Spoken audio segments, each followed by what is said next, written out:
It's Ethan, and today is, God, I don't even know what the fucking date is. Hold on a second. Today is the 30th, which means for me, it is my 3 weeks on T. I'm really excited. I'm not as excited as I am for the 1 month mark, and to a lot of people, I'm sure it's, it's just measurements of time, whatever, but I mean, it's kind of momentous in a way. There are changes that I've had that, over the past month, like, I'm almost a totally different person, which is weird, because I never ever thought it would affect me that way. Excuse me, I'm just getting over a cold. But basically, I went to my doctor's appointment that I had, my checkup with my doctor, and, he said everything was fine. Except I has to be put back on lithium. I'll be a little honest with you guys. I'm bipolar. I have really severe anxiety. I'm sure a lot of other trans guys can relate too, because a lot of my anxiety stems from being attacked. I fear that I'm going to be attacked one day. But it was before I was out as trans. Do you know what I mean? I was always kind of anxious, so it's not really a surprise, but. Because I was on lithium before, and it was the only thing that really helped, I asked him if he would be kind enough to write me a prescription. But because of that, he had to switch my blood pressure medicine, which is fine. I gained 10 pounds being on T. Big fucking deal. My face is a little narrower. I shaved the other day, and it, came back, whoa, not even a day later. Which sounds weird because I've read up and read that, sometimes that can take years, but it depends on your genetics too, so, I don't know, my face is narrowing out a little bit, which I'm excited about. My voice is a little lower than it was, and the reason for these videos is literally to see my, changes over time, because as much as I can tell you about what I'm feeling and what's happening and, all this kind of crap, it's kind of cool to have a video reference guide, I guess, to kind of show you, look, this is what I've, gone through and this is how far I've come. And I really think that, when I'm down, because when I'm depressed, I sit and I look at my first 2 T videos, and I think about it, and I'm like, wow, I've come pretty far from this point, and then I think that, my last video was a week ago, so, it's kind of sometimes it's an uphill battle, sometimes it's a downhill battle for me. Certain days I struggle to even want to get out of fucking bed, to be honest with you. My job has been really awesome in that regard. I missed a few days of school, so I might end up having to drop my English class because, she's not being very nice about allowing me to make it up. But, you would think that when you have practical bronchitis and you don't go to school not to spread it, you think the teacher would be a little bit more lenient on you because you are being considerate of other people's health.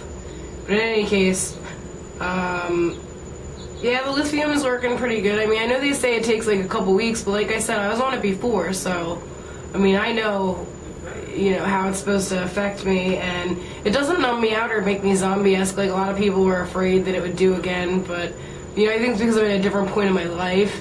It more or less just kind of evens me out. I mean, I'm indifferent from the T as is. I'm just learning how to feel differently.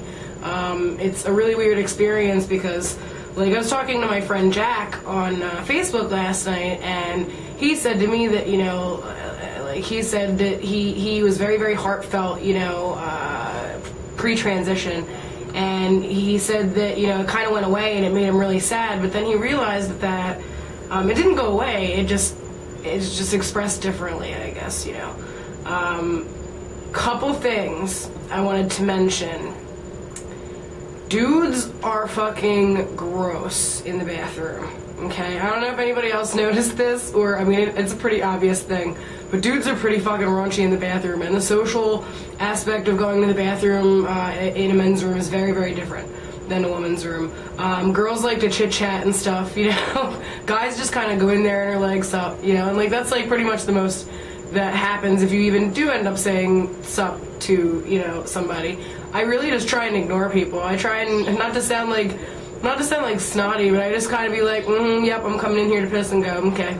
And just kind of do that, and I've never gotten any funny looks or anything like that. I mean, I always kind of passed pretty well pre-T as is, So, I mean, if you go in there, like, confident, like, you know, you're going to fucking drain your lizard, whatever you want to call it, you know, or, like, I bust a joke, you know what I mean? I'm like, oh, I got drained my lizard, man, you know, and then, like, a dude laughs, and, you know, that's kind of how I deal with it. I've had a difficult time at school because my, you know, my professors, as nice as they're trying to be about it, my history professor does slip up sometimes, and, like, you know, I met with my advisor about my art teacher slipping up because the last time I came in, he was like, hey, girly, and then, like, looked at me and in front of the whole class, and I looked and I was like, you mean, dude? Like, you know, because I'm pretty stealth at school. Like, a lot of, you know, there's maybe 1 or 2 people that I go to school with that know my trans status.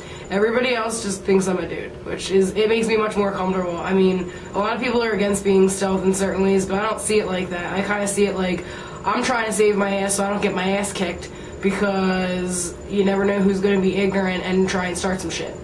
That's just my opinion.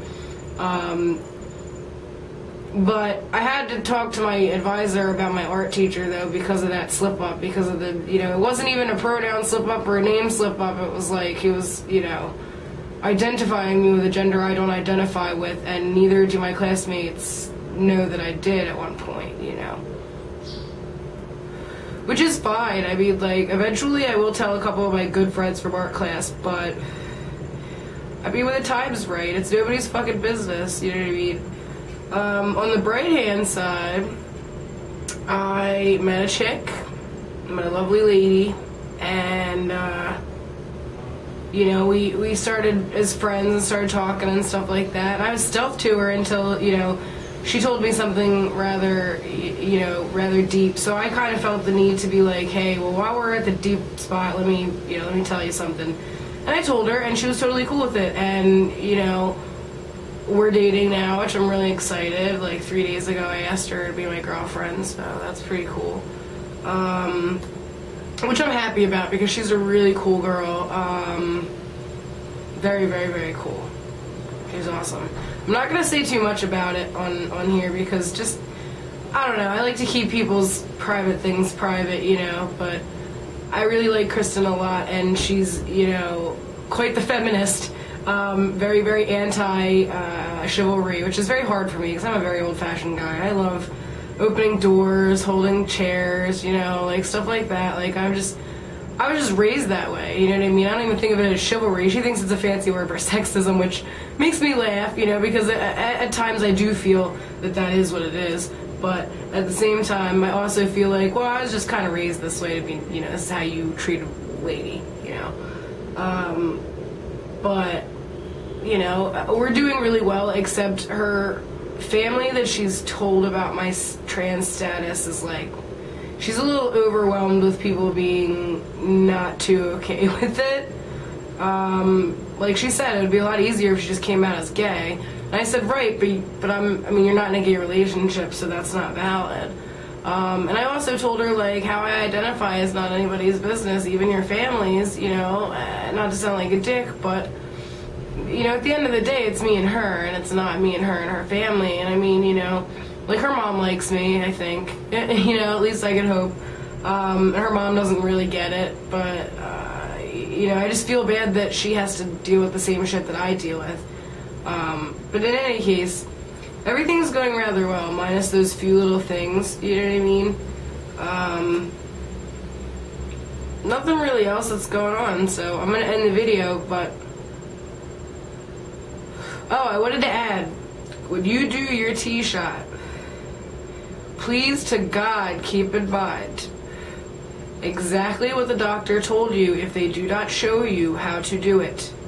Because they didn't show me how to do it at Mazzoni Center because I gave my friend a couple of his T-shots, you know, before I even was identifying as trans. So I know my shit, so to speak, but the syringes that I get are so small. God, they look like fucking baby needles. But I asked for that because I have a very big fear of, you know, big needles. Even though I have big gauges and have piercings galore and, you know, but still, it's more of a, like, a fear of shots kind of thing. Sorry, I'm trying to get myself comfortable. My leg gets numb after I sit for too long. But, you know, so, you know, good old doc told me 0.5 on the syringe, you know, half a cc. He said half a cc. Well, I mistook half a cc for, you know, half the syringe. So I don't need to do my shot for a couple weeks, but you know, I emailed him and was like, oh my god, I'm so sorry, and it made me feel really stupid, but please to God, you know, Google that shit. If you're not sure, Google that shit, because when I Googled up, like, what half a cc on a BD 1 milliliter syringe looked like, it showed me. And I was like, God, well, now I feel really dumb that I didn't do that before I fucking gave myself my shot, but it's all good. It's, if anything, honestly, if you do too much testosterone, like, it just converts to, some of it converts back to estrogen. So just be prepared if you do that for some moodiness. And, you know, just shit like that. But I just wanted to put a little warning out there because I did that and I felt really, really dumb. And I felt alone, and my friend Jack was like, nah, I've done that once or twice. You just skip a couple doses, you know, to even my T levels out. So when I go to my endo, he's not like, what the fuck? I also don't want them to think that I'm too irresponsible to the fact that I can't get myself my own fucking shot. I mean, you know, nobody wants that. Other than that, everything's awesome. I hope everybody's awesome too, and I hope you all have a great weekend. Any questions, comments, concerns, you know how to reach me on my YouTube, or I don't usually do this, but feel free to email me, you know what I mean, if you'd like. My email is BradenGabe@gmail.com, and that's about it.